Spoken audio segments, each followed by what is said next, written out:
What's your favorite scary movie? Hopefully Scream 6. Wow, there you go. What a lead-in. Hello and welcome to Reels on Wheels. My name is Justin. And I'm Nicole. And today we are watching Scream 6. I was recapping the last movie for you. And in Scream 5, we follow a new set of characters. One is the daughter of Billy Loomis, who was the killer from the first movie. Mm-hmm. Everyone came back. Dewey dies. Sad. And here we are. I think it's 1 year later, and it takes place in New York City.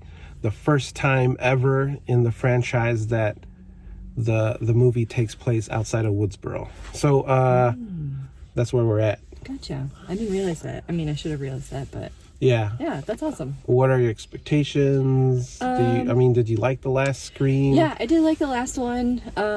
I am excited. The trailer got me excited, you know? I like the Scream movies. They're not like anything that I'm like, oh, I want to rewatch that. But the trailer for this sixth one has me excited just from that short clip on the subway. Oh, right. Like, how many killers are there? Is it just all the different multiple and they're dressed up ghost faces. But there's like so many ghost faces. It does look like it takes place during Halloween time. Yeah. What about you? I'm excited. I thought they could have stopped there.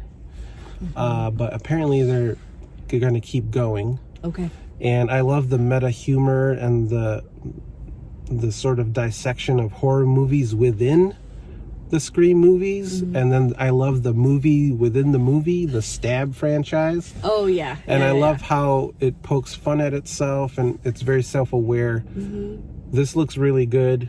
It is to note that this is the first movie ever to not have Neve Campbell. She declined to come back because they didn't want to pay her enough, which understandably so. But Courtney Cox is still in it. Courtney Cox is in it. They're bringing back Kirby from Scream 4. Okay. Played by Hayden how do you say her name? Panettiere? Yeah. So you got some more legacy characters coming back. I love trying to figure out who the killer is. Yeah. I think that's one of the cool hooks of these movies. It's not like always obvious. No. And you know my memory's not great with remembering all movies, but I don't remember there being like a terrible Scream.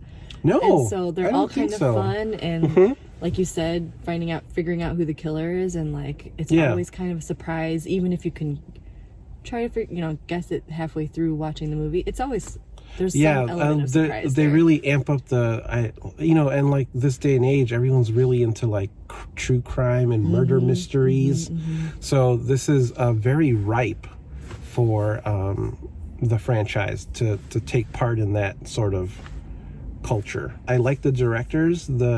They go by Radio Silence. I think that's their collective name. Oh, okay. And they did the Ready or Not movie. Oh, nice. As well as the new Scream 5 Cream. I haven't read anything really, but I've heard rumblings that it's a lot gory. Gory. It's a lot gory. It's a lot gory and a lot gorier. It's crazy when a slasher movie is very visceral. And I like that in my slasher films. Yeah, so we will rated R. Yeah. It's a hard R. It's a hard R. So we will be back and we'll let you know what we thought about Scream 6. Home Alone. No.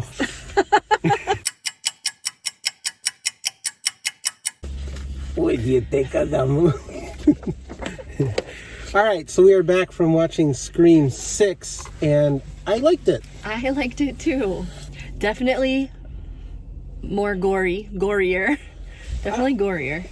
I wouldn't. I think really? I think there was more stabbing. There's a lot of stabbing. A lot of stabbing. There's a lot of like prison rules, like. Yeah, for sure. I know. I was trying to count them at first, but there were too many.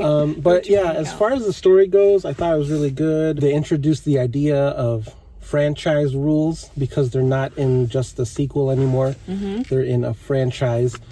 So the thought of elements from all the movies sort of get incorporated into this one. I say we were like 70% correct on who the killer was. Yes. We kept going back and forth. There's a lot of good, like, red herrings. There are a lot of red herrings. Like, yeah. a lot. So, And it made it fun, though, because then it wasn't like, in the first 10 minutes, you're like, okay, I know who it's going to be. yeah, the whole movie we were basically just trying to suss it out. But yeah, it was, and I think because of that, it was a successful entry into the franchise of Scream. Yeah, there were also, like, a lot of callbacks to previous ones. Little, like, I don't know if they were actually Easter eggs, but, like, Right. little notes that were like, oh, okay. Yeah. That's from that one. And so then it made you think even more about who the potential killer could be. And so, Yeah. So it was a good time. My only critique is that stab wounds seem to be like people just brush them off. Like, Yeah. I can't believe how many Yes. times people got stabbed, and then it was just like they're fine. they're just like walking down the block. Yeah. And you're like, oh, okay. Like, Like- it doesn't even hurt. Like, you Yeah. don't even need to go get it Not checked like out. every step you walk, there's not blood oozing from the Yeah. from the place you got stabbed. Yes. But I will say it is the stabbiest of all the Scream movies. Yes. Agreed. And I think I enjoyed it. Enjoyed that aspect of it. I think my only gripe is not storyline specific. It's more character specific with Hayden Panettiere. Okay. And, like, so she's supposed to be, you know, she's technically the same age as, like, one of the other main characters. But, like, they made her look like she's, like, 40. Oh, Like, really? with her hairstyle and the way she was talking made it like she was trying to act more mature than she needed to be. Just that's a personal She's very preference. young at heart. Yeah. That Hayden Panettiere. Right. I think she could have just played herself and it would have. I think it would she have did. worked. You just didn't like No. you didn't like the look of her. She You didn't had- like Kirby Reed's look. Her hair. Yeah. Yeah, it gave like 40-year-old.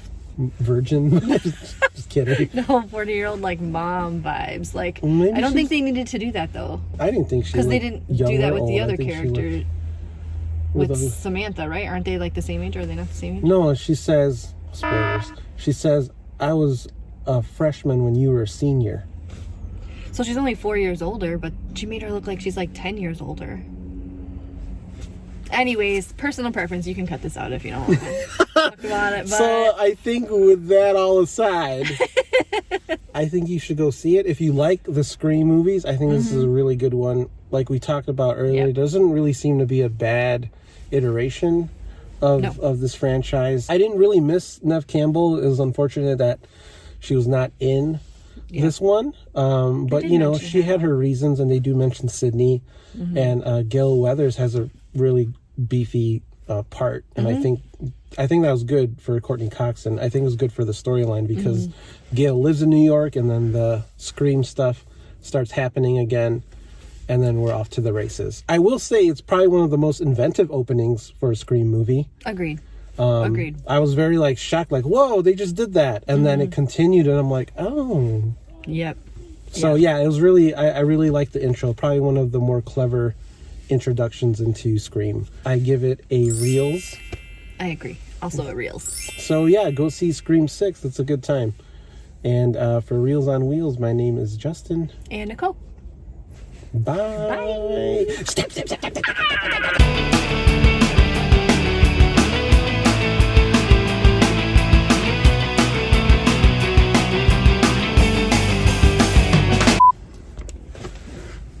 Still going. Oh. Still going, sir. So I thought I hit the